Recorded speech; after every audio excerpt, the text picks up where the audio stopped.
అలాగే ఈ పందుల బెడద అట్లాగే ఉంది, వర్కర్స్ సమస్య అట్లాగే ఉంది, మున్సిపాలిటీ వర్కర్స్ సమస్య అలాగే ఉంది. దోమలపై దండయాత్ర అన్నారు, కోట్లు దండుకున్నారు, కానీ దోమలపై ఏం దండయాత్ర చేశారని ఈ సభాముఖంగా నేను ప్రశ్నిస్తా ఉన్నా. ఈ ప్రభుత్వాన్ని అన్ని ఆదాయానికి దండుకోవడానికి మాత్రమే ఉన్నారు, కానీ ఎంతసేపు ఉన్న ఫౌండేషన్ స్టోన్స్ వేస్తా ఉన్నారు, కానీ వాటిని పనులు మాత్రం ముందుకు సాగడం లేదు.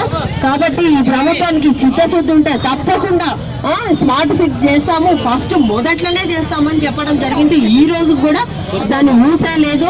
ఈ ప్రభుత్వం ఇప్పటికైనా ఎన్నిసార్లు విన్నవించకుండా గున్నపోతు మీద వాన గుడిసినట్లుగా ఈ ప్రభుత్వం వ్యవహరిస్తా ఉంది.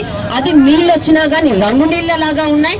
వాటి వల్ల చాలా మంది ప్రజలు, పేద ప్రజలు రోగాల బారిన పడుతూ ఉన్నారు. దీనికి మీరు బాధ్యత వహిస్తారా అని కూడా ఈ సభాముఖంగా మేము ప్రశ్నిస్తా ఉన్నాం. కాబట్టి ఎండలు తీవ్రంగా ఉన్నాయి. మనిషికి కావాల్సింది, ప్రజలకు కావాల్సిందంతా తాగునీరును న్యాయంగా కర్నూలుకి ఒకరోజు, మా వార్డులకు సంబంధించి ఒకరోజు న్యాయంగా సమంగా వదలాల్సిందిగా కోరుతా ఉన్నాం.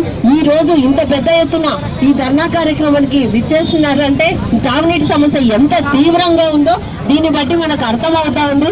కాబట్టి ముందస్తు ఆలోచన లేకపోవడం వల్లనే అధికారులు, ప్రభుత్వం పూర్తిగా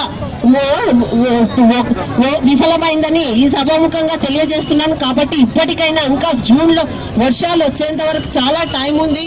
ఇప్పటికైనా ఈ ప్రభుత్వానికి కళ్ళు తెరిచి తప్పకుండా ఈ తాగునీటి సమస్యను 51 వార్డులకు తాగునీటి సమస్యను పరిష్కరించాల్సిందిగా కోరుతా ఉన్నాము. ఈ అవకాశం ఇచ్చిన